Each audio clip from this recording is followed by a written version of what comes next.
welcome to This Clinical Life. I've got one of my best friends here. So today is going to be a special treat for me and maybe for you as well.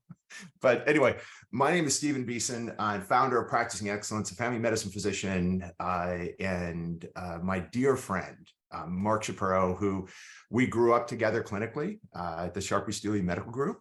And he's been one of our premier hospitalists and dynamic leaders of a pretty exciting cultural transformation in the group that we are a part of, and is now up in Northern California, and certainly one of our main faculty for our hospitalist content at Practicing Excellence. So welcome, Mark. How are you? Nice to see you. I'm very touched by you saying we grew up together as faculty when I joined the medical group, because when I joined the medical group, I looked at you as like a senior guy. And so I remember, oh my gosh, I have one of Dr. Beeson's patients. I got to call him. I need to do a very good job. So anyway, hearing that reflection now, a number of years later, very meaningful and much appreciated. So yeah, we're both going through the cycle of life, right? So Great. but anyway, today's topic is sort of a clinician perspective on a gigantic manifestation and expression of the well-being burnout challenge, which is work-life balance. There's a couple of different tacks we're going to take on this, and I really want to get Mark's perspective on this. One is, what do we do as individuals to optimize the experience of balance in our lives, whatever that may mean to you? And the other domain is, what do we do organizationally to facilitate clinicians feeling and striking and being a part of a life that's durable and enriching and meaningful with no regrets? So we want to find both of those. So for like two people in the country in healthcare that don't know Mark Shapiro, because he's kind of famous. So, Mark not only is a renowned hospitalist and very clinically active and sort of been a policy guy and advocating for improvements within hospital-based medicine, but also has had some diversity in his experience as the founder of Explore the Space. So, Mark, why don't you introduce yourself and a little bit of your journey before we dive into work-life balance? Sure. So, I've been in medicine since 2003 when I graduated from medical school. So 2 decades now as a doctor. And I am working hard to embrace what it means to be a mid-career physician, right? I feel like 2 decades as an MD, including, residency and everything, that's mid-career. And what does it mean? How does it feel to be in that space? What am I doing with myself? Where are my goals? And just sort of taking that time for reflection. Where is my life in general? I coming through training, I kind of followed a rhythm that felt very normal and comfortable as a medical student, thinking I might want to be a chief resident, thinking I might want to pursue a fellowship. And as events turned out, I chose to not be chief resident, and I chose not to pursue a fellowship. I entered my career as a hospitalist in 2006 because I just loved the kinetic nature of being in the hospital. I loved seeing different people every day, all of the various conversations, the high acuity. That all really worked for me. I think in retrospect, though, too, I think there was part of me that acknowledged the way the schedule was constructed, and it was a new specialty at the time, right? This was the early days of hospital medicine, but even then, the construct of, either 5 days on and then 5 days off, or 7 days on, 7 days. I think that, I don't just say this, retrospect, I think at the time I knew that would work for me. I think I had that level of maturity to know that would be good for me, that maybe just being off on the weekends and holidays and maybe taking call on a couple of weekends here, that might not work for me as well. And I've loved my career. I mean, I've only had 2 jobs, and as a hospitalist, that's rare. I was in San Diego for 10 years with Sharpey-Steele, and the only reason I left was because of a family opportunity and a job opportunity that got me closer to my family. That was basically good enough to say, okay, I can step away from Sharpey-Steele, but it got me close to my parents and my sister. I acknowledge fully that as a hospitalist, 2 jobs in 16 years of clinical practice is very rare. That is not the common phenomenon, and I'm very, very fortunate to be in that space. So, and then in parallel, right, I've had the opportunity to work with you, and in working with you, the early days of our collaboration was what sprung Explore the Space, because I learned a lot about the technical side of creating a podcast. And since then, it's just been lots and lots of reps and lots of opportunities to step into the tension, lots of opportunities to learn from people far smarter than me on topics that I'd never thought I would have the courage to address. Gender equity, gun violence, climate change, you name it, and we've been able to dive headlong into it, wading out into social media, a space that when I was in training, I think was the same for you. Physicians should not be there. It is unprofessional. Do not be on social media. I remember those messages well. I'm very active on social media now, and I'm one of those people that others come to, like, hey, how do we do this? What's the right way to make the most of social media? So all of those things being said, and I'm going to stop filibustering, it's gotten me to a really interesting place now where I get to sit with someone who I've known for 15 years. You're my good friend, you're my coach. And we get to have these sorts of conversations where I think reflection, but also prospective situational awareness is really, really exciting. Yeah, no, I love to hear you talk about your life journey. And I think it has everything to do with work-life balance, Yeah. because I got to tell you, I suck at it. I have, going back to undergraduate, Yeah. it was almost well harnessed, well focused OCD in Mm, terms of this obsessive pursuit of whatever the next goal was. It was constant pursuit of the A on OChem, the A in biochemistry, getting the lab done. And it would never, ever stop. it And never stopped. if I could take my foot off the gas for just a moment, Yeah. then this sense of guilt and dread began to come over me like a dark cloud. And it's this paradox of that's the engine that got me into UCSD medical school, which was super hard to get into, allowed me to do well in my pursuit. But that engine runs hot and red lines, Yep. and eventually will go into a ditch. So, the topic of work-life balance and understanding that the very things that got us into medical school and got us into training Yep. are not sustainable approaches to life in terms of having an enriching 35-year clinical career. Yep. And at the end of it, looking back on it and saying, it's everything I hoped it to be, and still like being married and knowing your kids and having friends, right? So tell us a little bit about you and kind of your kind of red line story, if you have one, and how you figured out that you have to do other things that you love that are meaningful for you to have durability and sustainability in life. Yeah, it's such an important question. You and I've talked about this a lot. I don't use hyperbole and I don't like platitudes. When I say it's an important question for me, I really mean like it's a fundamental central dogma defining question, I think, for all of us right now. One of the things that I noticed as you were speaking that really reflected on me is the way you described your work around work-life balance now, saying that you suck at it. And one of the things that I am working really hard at right now is my self-talk. I have come to realize that as I walked the journey the way you described it, foot to the floor, like flat out, set goal, get the A, there was always more, right? You could not put enough water into that bucket. While I was doing that, the way I spoke to myself was pretty cruel. It was unforgiving and it was mean. And I've realized that recently on the tennis court, actually, where I've always been a tennis player and I loved it. And I was with my coach and he said, like, Mark, your body language and what you're saying to yourself, like, you're doing great out here, man. You haven't played much tennis. Like, it's a beautiful sunny day. You just hit a great forehand. You're doing fine. And it knocked me over to be like, wait a minute. I am like the guy, I did a TEDx on giving compliments, but the way I talk to myself as I'm trying to move through life, it's cruel, it's mean, and it's holding me back. Because when I don't do well at something, I hammer myself. When I do, I don't get any credit for it. It's exhausting. And so as I think about how we balance experiences, we need to start with what are our expectations of ourselves for sure? What are our goals for sure? How are we going to support ourselves first and foremost as we move through it? I have told myself that I suck at things for 47 years, and I'm really trying hard to stop. Yesterday I caught myself, Mark, you're doing fine. Like, you're doing a great job. This is fine. This is okay. And it's really, really difficult.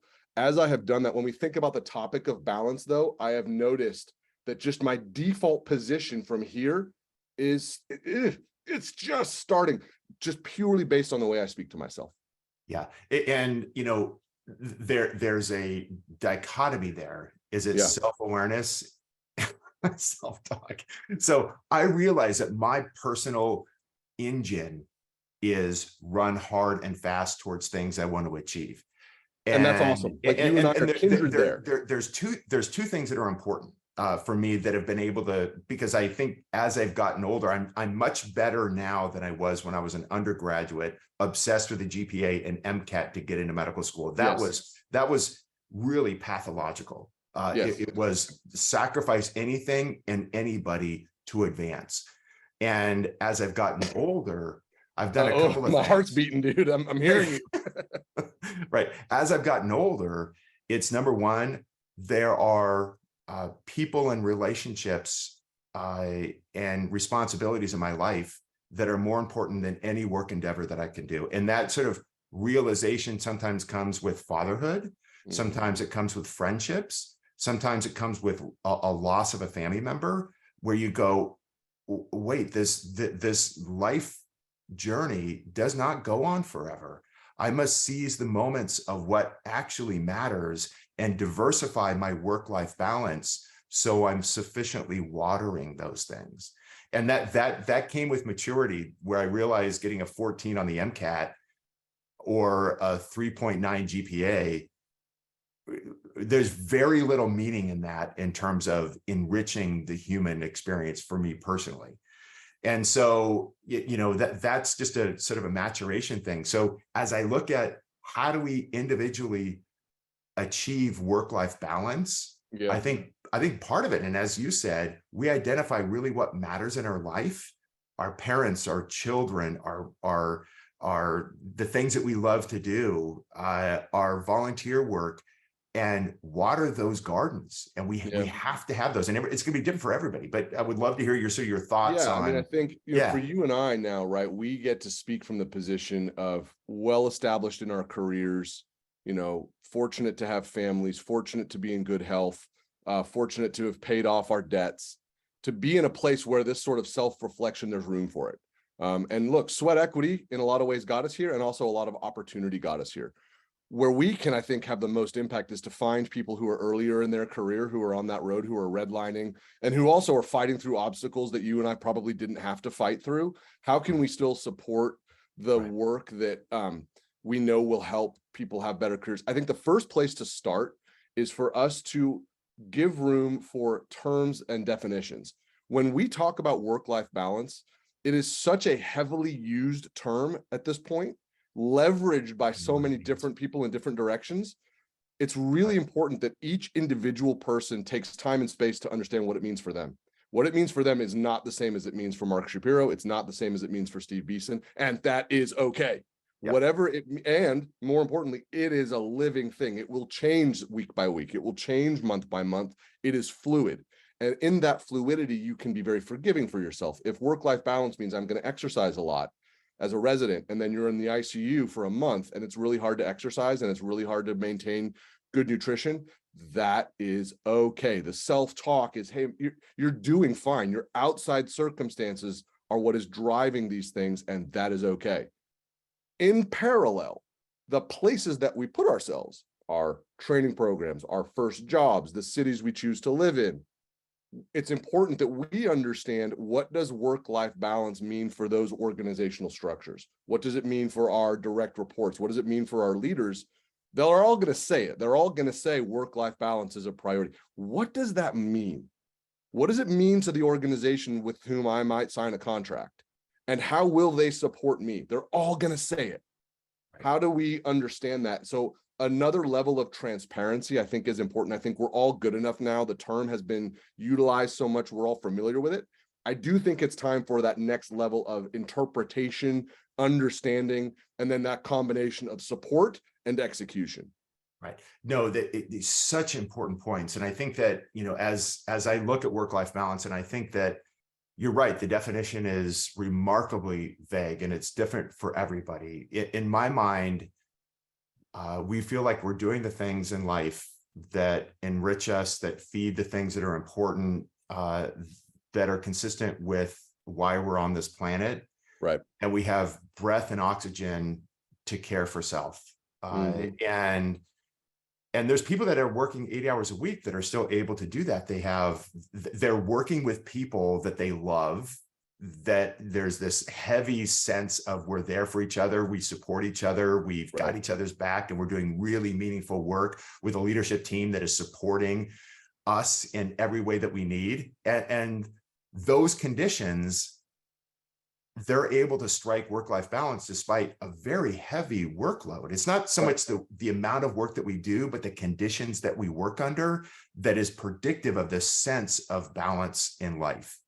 I think that's a great point. Yeah. I think that thinking about work hours, right? It's a commonly used metric as we think about this idea of balance between work and life. First of all, when we say work-life balance, we are assuming it's interesting. We are creating sort of a straw person argument that work is somehow separate from life and life is somehow separate from work. In a way, we're almost setting ourselves up for failure. My work is part of my life, right? I love being a doctor. I'm proud of the fact that I'm a doctor. When I pass and someone eulogizes me, they're going to speak about the fact that Mark was proud to be a physician, right? They will speak about hopefully other qualities and other things that I have seeked to achieve in my life, but that's part of my life. And I'm very proud of that. At the same time, there are other things that I find. So putting them in opposition, I think that we're creating a friction there that doesn't necessarily need to be. Now, I'm not saying let's not use the phrase. We're not going to, put the toothpaste back in the tube, for lack of a better term. But I do think it's important to acknowledge, right? The work that we do can be a huge part of what makes us feel balanced. The search for mastery, that search for meaning, the search for a team that I can feel a part of, right? It doesn't have to be like, I'm going to do my work and then go find it. It might be your team at work. It might not. And they're both fine, but it's understanding what works for you, right? And then I think the other big part of it is to just remember it's very fluid, right? You'll find it once and then things will change and you will readapt. And it's not so much the balance itself, the muscle, the strength, the search for mastery. So much of what I've learned from you, that quest for mastery, it comes in trying to reestablish the balance. It's not the balance itself. It's okay, this doesn't feel great. Let's do some internal work. Why? What's changed for me? What's changed around me? What elements do I manifest some control over? And what are the things that I do not have control over? Whatever that may be. And then how do I do that work to figure it out again? That's the skill set. It's not being in the space where everything is great. It's how do I do the work yet again to get back to where I want to be? How do I learn to ask others to support me? How do I learn to reach out to others to support them? That's I think the toolbox, the quest, where there's mastery in this ideal of work-life balance. It's the Sisyphean rise up the mountain with the boulder on your back, right? You may not get there. It's understanding yourself and the circumstances around you. That's the quest. That's the part where I think like you can feel really good about the work you're doing. You can, use positive self-talk. You can find coaches. You can support your friends. You can lever up an organization. You can make meaningful change in your community. It's so interesting listening to you. There's like a soil that work-life balance grows from, right? And part of it is, I feel supported at work. That I'm with an organization that values my life outside of me and my capacity for RVUs. It's authentic. Yeah. And there are organizational cues in terms of work alternatives and administrative deburdening and virtual scribes or whatever those things are that make me feel like I'm in an organizational culture that values me as a contributor to a team that is doing important work for the communities that we serve. The other thing, and that's sort of more in the domain, what are the conditions that I work under? The other thing that I think is really, really interesting, and I think both of us have experience with this, is that on the clinical life, finding things that are diverse experiences that create lights and enthusiasm. And for me, it was the ability to discover helping and supporting other people. And the idea and the opportunity that I got at Sharply Steely to become a coach for colleagues, I had no idea how to do that or really even what that was. But the endeavor of learning how to do it, doing it for myself, and engaging in a continuous mastery journey, I had a half a day per week for my contract to be be a physician coach. I would do it every single day because I love to do it. And I think the learning, and I would love to hear your take on this, is finding things that you love to do within the context of clinical life or outside of clinical life and embedding those in your journey. And for me, it was coaching that ended up now founding a company and dedicating my life to that and writing books about it. Big pivot.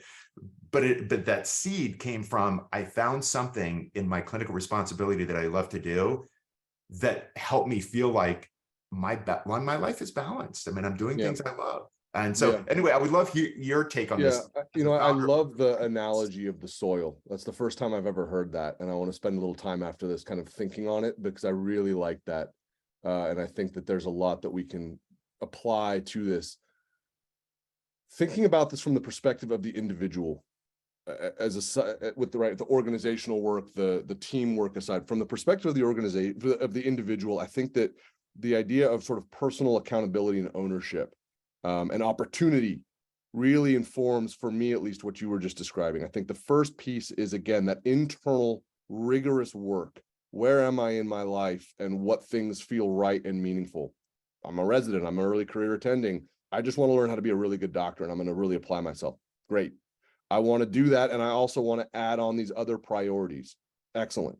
There are outside things that I must attend to in my life that are extraordinarily challenging, or I'm dealing with a tragedy, or I'm dealing with, another barrier or burden. That all needs to be folded in. It is hard work to do those personal assessments. But once they're, I won't say done, once they are evolving where you have that awareness, I love being around other people, or I don't like being around other people. I love public speaking. I don't want to do things where I'm required to do a lot of public speaking yet. Whatever it is, when the opportunity arises, you can go to that next level of mastery. You can level up, right? That's a term that's commonly used. The way you level up, when that opportunity is there, man, you have to take a big swing. No one is going to swing for you. Once you're out of training, no one is going to swing for you. That's just the reality. If they do, you're very, very privileged. If someone says, once you're out in the world, it's a privilege to have somebody do that, but it shouldn't be something we expect. When that opportunity pops up, or if someone puts you forward as, hey, consider this person, right? If someone who's risen now reaches back to try to help lift someone up, you got to swing. If it aligns with what your goals are, you have to take that swing. You and I met years ago. This would have been 2008 or 9. I was a early career attending, and I said, Steve, I'm fine. I'm a good doc. I'm doing what I'm supposed to be doing. But it's just, am I really going to just have it be like this for the next 25 years? And we started talking about what you were doing, and I remember in that moment thinking, this makes sense to me. What Steve is creating makes sense to me. And I remember just kind of taking a deep breath and saying, you should have hospitalist curriculum, and maybe I could do it with you. Could have been awfully presumptuous, but it really, it worked out. I've done that many times, and I've been like, yeah, you're not the guy. And that's also okay. Once you have that understanding of things that will be of value for you, you got to swing. You got to send them a DM and say, can we collaborate? You've got to reach out and say, you got to have your pitch ready. Your 90-second pitch. You're at the conference and you see someone that you want to meet. You're at an event and there's someone there that you have to be ready, because the lightning bolt's not going to hit.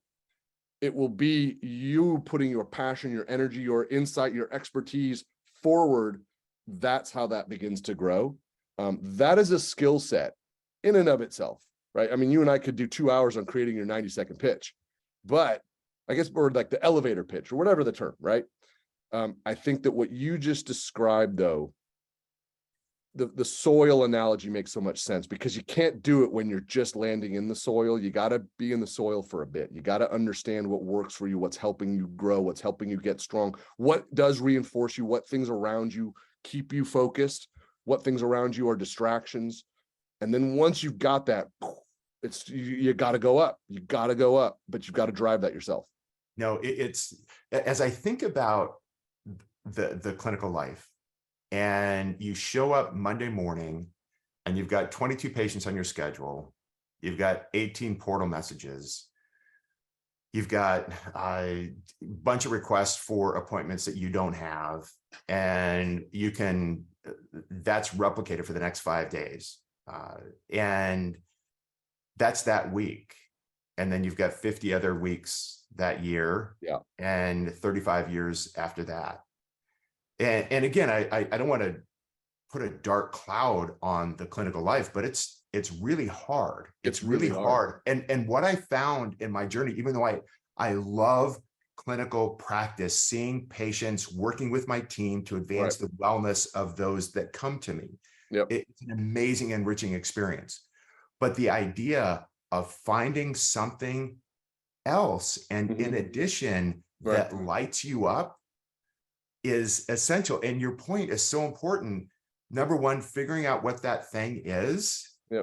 It may be woodwork, and finding and taking a woodworking class, and finding a mentor, and building furniture. That's what I'm kind of doing right now. But I'm not to all negative self-talk, but I'm not very good. I'm very much a beginner.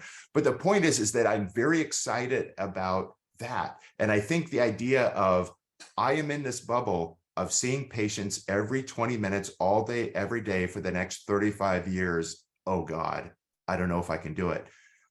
Part of the fuel and durability is, what are the other things that I love in my life that I could pursue? And it may be a podcast, it may be physician coaching, it may be something entirely different, it may be your MBA, it may be woodworking, but being proactive, because we have choice in terms of what we do in this life, and to take action, to ask.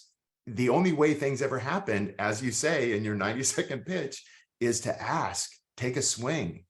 And you never know where you're going to end up. And I think that's part of the individual approach to work-life balance, is including and integrating things that you love, that light you up, that you're excited about, that can be a substrate for a mastery journey, and doing it sometimes with people that you care about, to give you tailwind in the 22 patients, 18 court messages, and all the stuff that happens. I think that it's why you're a good coach, right? It would be irresponsible for us to not acknowledge the challenges that the day-to-day practicing healthcare professional faces right now. They are usually not challenges that are controlled by the individual. They are the way the structure is built right now. And I think to not acknowledge that would, quite frankly, would have been irresponsible, because it is a huge defining feature. It's a huge barrier. It's a huge external driver of dissatisfaction. And we know that.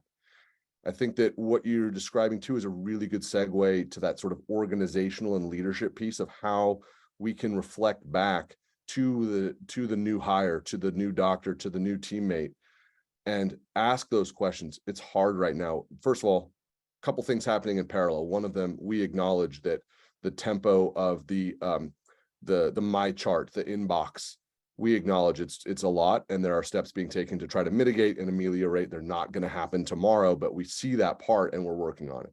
In parallel, you're going to see modules about work-life balance. They're going to come across your email box. They're not going to be a requirement. They're offered to you as a resource, right? Because everyone pushes back when these things are, we want you to have work-life balance. Here's a required 4-hour module. Sort of become almost a meme now, when these things are a requirement on top of everything else that never lands very well. I think we're all mature enough to see that, but that they're offered in a spirit of, how can we make this work?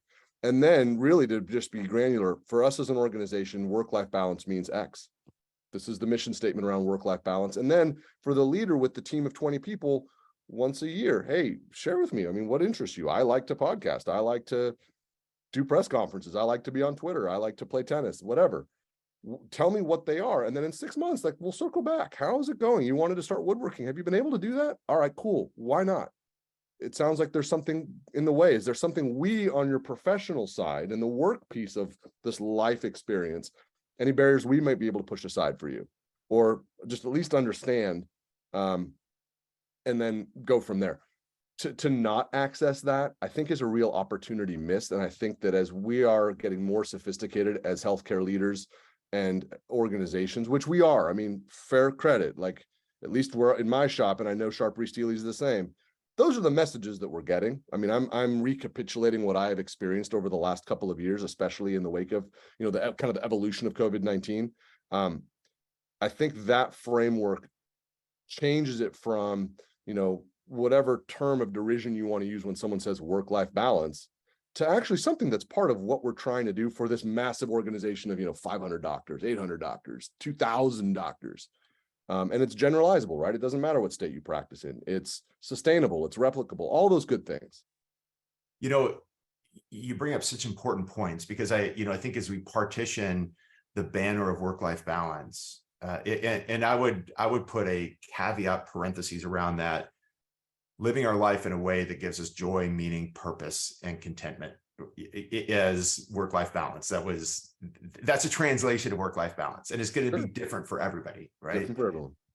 And there's individual actions that we can take, and more importantly, there are organizational and leader actions that we can take. And you brought up such an important leader activity, which is leaders interfacing with those they lead to identify what are the things that matter to you in terms of where you want to go over the next year or two.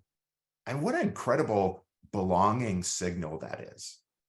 And to put that, just like we learn how to round, and we learn how to have crucial conversations, we learn how to run a meeting, there are leader skills that we do, but the one of query and curiosity, of finding out what lights people up, mm-hmm. and to help and support them as a personal connector, is so, so powerful. And I got to tell you, it's never really happened to me. I mean, not that I had bad leaders, but nobody ever approached me and said, "Hey, Steve, tell me your hopes and dreams as a family medicine physician. I want to help you get there." Mm-hmm. And I think that the space in which that might have happened, it might have taken you on the back foot. Like, am I being like, what's going on here? Because it would have been so abnormal. It would have been so unexpected. Right. A quick story that I'll share that changed the way I perceived this. And it was one of the best opportunities I've had to do things better. We talked about how this ideal, right? However people are pursuing it, for them, that is correct.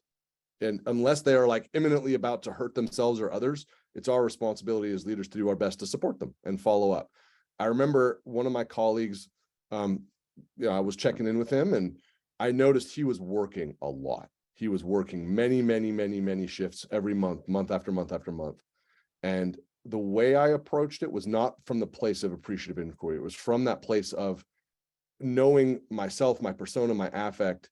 It came across as his boss was telling him he was somehow doing something wrong. When I approached him, if you're working a lot, kind of what's going on? Why are you working like this? Like, what, as opposed to, man, I see you're working a lot. Are you enjoying it? How's it going? What kind of cases are you seeing? And then maybe like, help me understand, why is it 25 shifts every month? That's because that's a lot. It was from a very different place when I approached him, and it was a short conversation. Mark, I owe $350,000 in student loans. I'm an attending now, so the interest is accruing. I got to pay that off. And we all want to do things again. I would love to have that conversation back, because I could have done a much better job at affirming the journey that this person was on and acknowledging the barrier that they were facing. And wow, that's also very common, right? Instead of kind of making him feel like he was being gaslit by his boss. I'd really like that opportunity back. I know my mindset, I know my intent, but that's not an excuse. The execution was not as good as it could have been. His journey was absolutely correct for him. And I know we're still colleagues. His journey's different now, right? And that's great. And I'm proud of him. And I'd like to have that opportunity back, because I think while he was working that hard, the dynamic in which I think he was understanding how he was being perceived could have been different. And yeah, we all want things back. We all want another shot at it. And that's one for me, for sure.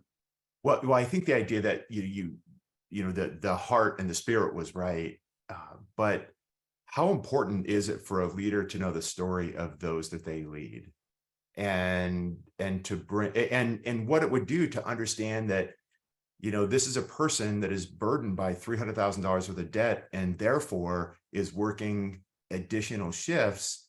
That's empathy, it's understanding, it's connectivity, it's Yep. it could very well be relatedness, and for him or her, it's there's somebody that knows my story, my burden. I was able to Yep. share a little Yep. bit of it. Yep. And and for them, right, that quest for mastery, right, that quest that they're on right now to find balance, right, they need to find balance in the financial sector of their life, and they're doing the work.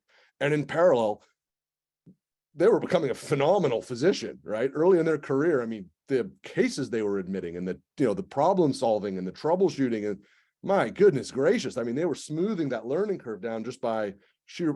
Anyway, there are I share that story not just to be like, oh, woe is me, and I wish I had done it differently. Those opportunities exist because everyone's journey is different and everyone's journey is right. And when we're reflecting with them as someone who is in a position of leadership, our mindset should just be the amplification of it. The caveat being, unless they're about to unless there's obviously a problem. But I think taking insight into what are our implicit biases around someone doing 25 shifts a month, and just like with everything else, like just kind of taking a breath and a little more appreciative inquiry around it, will allow us to then support their own mastery quest as they push the boulder up the hill. Right. And the curiosity in leadership. The other thing, it was interesting. I was having a conversation just yesterday, in fact, with a buddy of mine, and he was sharing some engagement data on what are the differentiating questions on engagement surveys that most correlate with true engagement. And, do you have a friend at work? Well, people that are disengaged and engaged, there's no differentiation in terms of having a friend or not having a friend, as an example. But the number one question was, well, do you want to, I'm going to ask you, Mark, what do you think it is? The one thing that predicts engagement more so than anything else. I don't want to sit here in silence. Dead air is never entertaining. I'll go with the quality of the food. I know. No, what's the game show? It was Family Feud. Is it Family Feud where you have to guess the top five or yeah, the top five. So yeah. Anyway, I'll go with food, and all my family's gonna go, no, hey, we still love you. Good job, Mark. Because I know it's no, not right. It's where I work, people have my back. Yeah. And yeah, somebody in the chat, Ridgely Salter, just called that out. My supervisor supports me. There you go. Yes. Yeah. Yes. Yeah. And there's all sorts of signals, because that's a translation of human connection, which is I am in a place where people care about each other and lift each other. And under those circumstances, people in general, in and out of medicine, can get through amazingly difficult times. Yeah.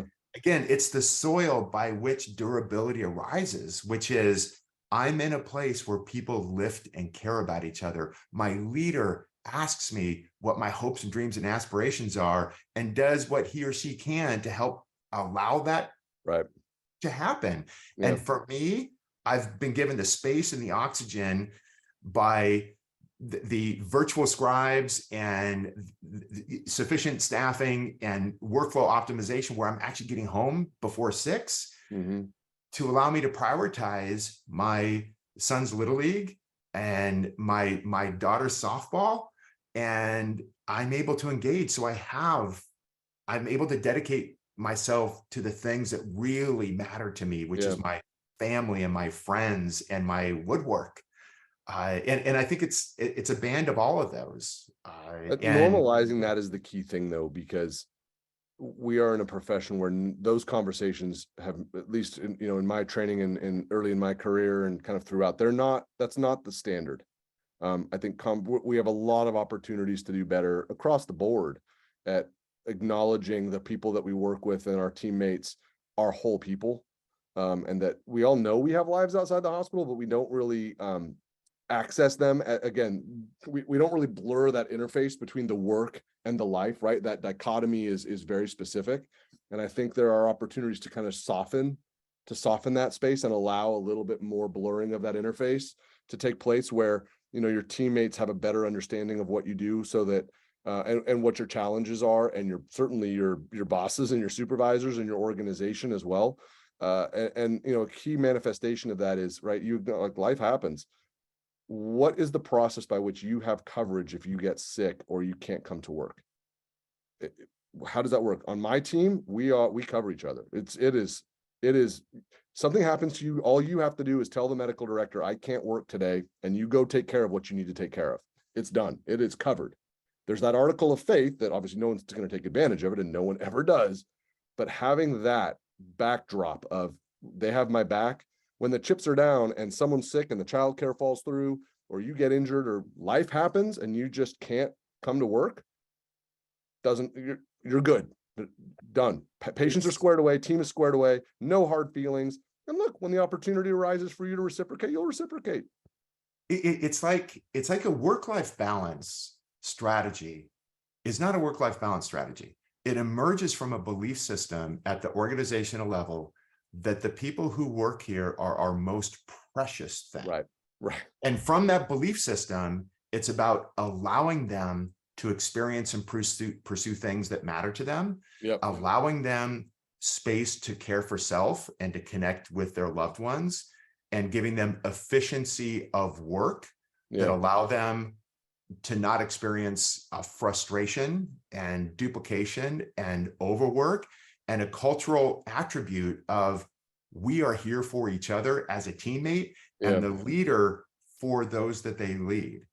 And from that can emerge a work-life balance, as opposed to, how do we make sure we have, there are a lot of mechanical things that we must be able to do to recruit today's young clinician in terms of work alternatives, how we do documentation and sufficient staffing. Those are must-have table stakes now, but it really authentically has to emerge from a belief system at the executive level of, our people are our most precious resource, and we have to take action to allow them to grow in our organizational culture. In that space of taking action, right? You and I speak strategically. You and I, look, we have a lot of expertise in this, but I think getting down to that tactical level and something that's actionable, I think everyone can reflect to check all those boxes you just described about feeling valued and seen as a whole person and a valued member of the team that is cared about. What is the process for someone who needs emergency coverage? How does our team execute on that?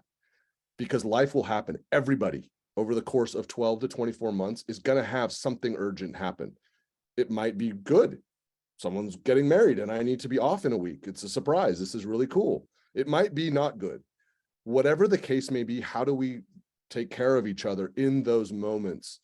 And I remember one of the things I'm really proud of when I became the medical director of the hospitalist division that I'm part of now, is that was a high priority for me, because I've been on both sides of it. And it was, if you need coverage, you're covered.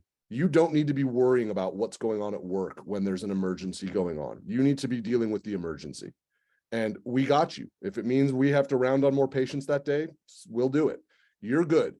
Go take care of what you need to take care of and come back when you're ready. And we hammered that in. That was a big deal for us. And it is part of the breadth of the team now. I think that's a really actionable spot, so that people can just go through their day-to-day in the background of their mind, knowing something happens, I'm not going to lose my job. I'm not going to be in trouble. If I say, I'm sick, I have a fever, I can't stop throwing up, I really don't think I can come to work today. You're good. Take care of yourself. If you need anything, let us know. As opposed to, are you sure?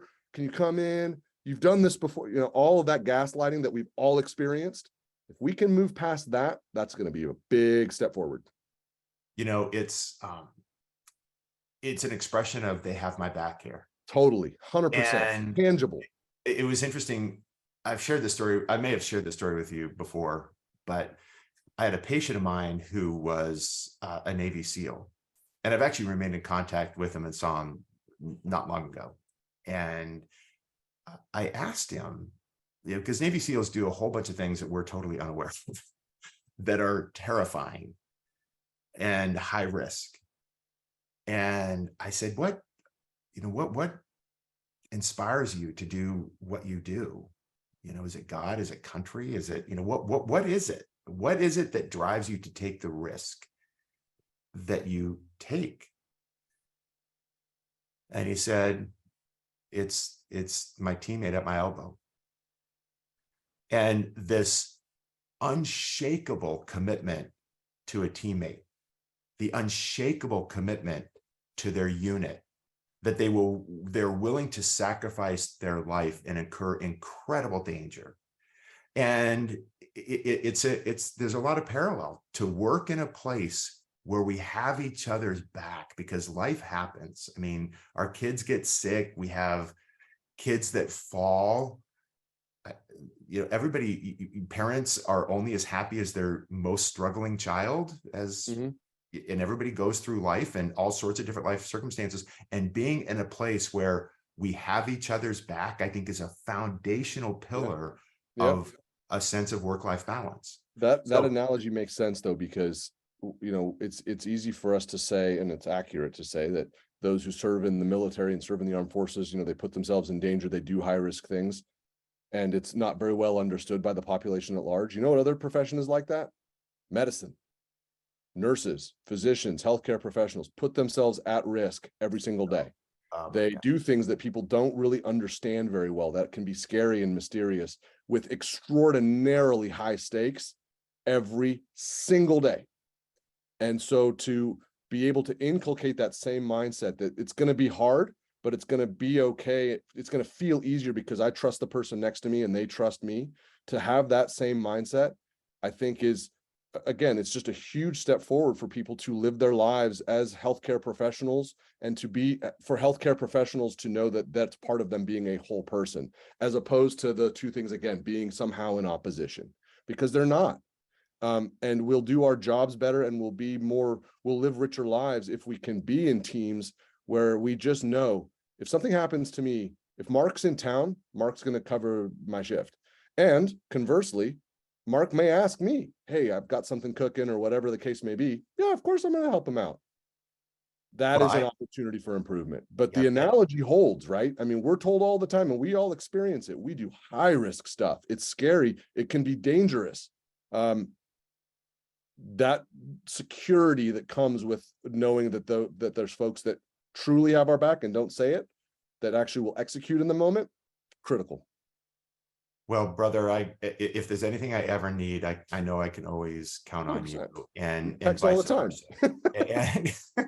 and I think that medicine needs that, a sense of community and care for one another, and leadership teams who prioritize their people above all else as the capacitator for all other objectives. You can't execute the wellness of the communities we serve with a team that's burdened, overwhelmed, with no sense of balance in life. So, Mark, you're awesome. I'm always inspired by you, and love you as a friend. And it's been a great journey, and it's been fun to watch your work-life balance emerge with your contributions to us here at Practicing Excellence, and your Explore the Space podcast, and then we're going to Texas together. That's right. That'll be fun. Once in the hospitalist group. I know. It's gonna be fantastic. We find people in our lives that enrich us as whole people, right? I mean, and I think it's great that physician colleagues, I mean, you and I started out as physician colleagues.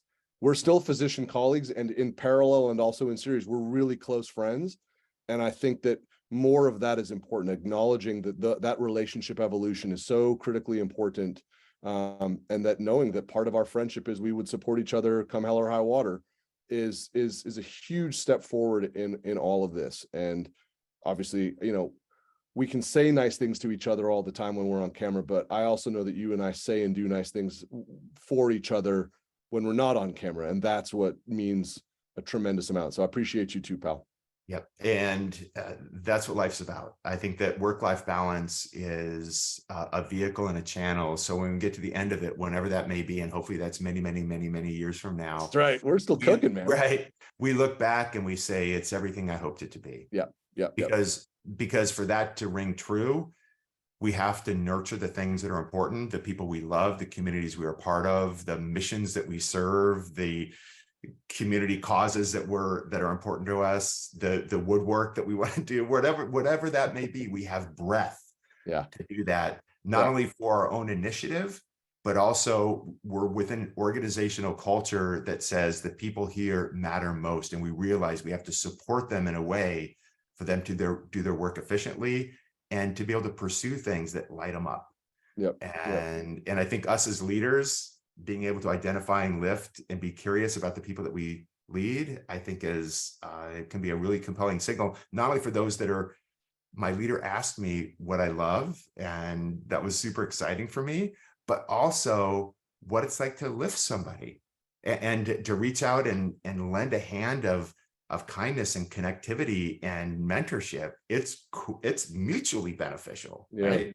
Yep. So Absolutely. anyway, a couple of mentions. We're going to send you a YouTube link. I mean, people on the podcast, a YouTube link for the podcast. There's going to be an ebook that I'd recently written on building a coaching culture in terms of how do we institutionalize mastery and continually build our capacity to care for self, to care for patients, to collaborate with each other, to lead effectively, and building that individually and as an organization, called Building a Coaching Culture. We'll send you a link for that download. Anyway, but Mark, thank you so much for being a part of this and being a part of our Practicing Excellence faculty. You're a rock star. Loved all of this. This was fantastic. And yeah, here's to more. All right. Thanks, everybody. Have an amazing weekend. We're out.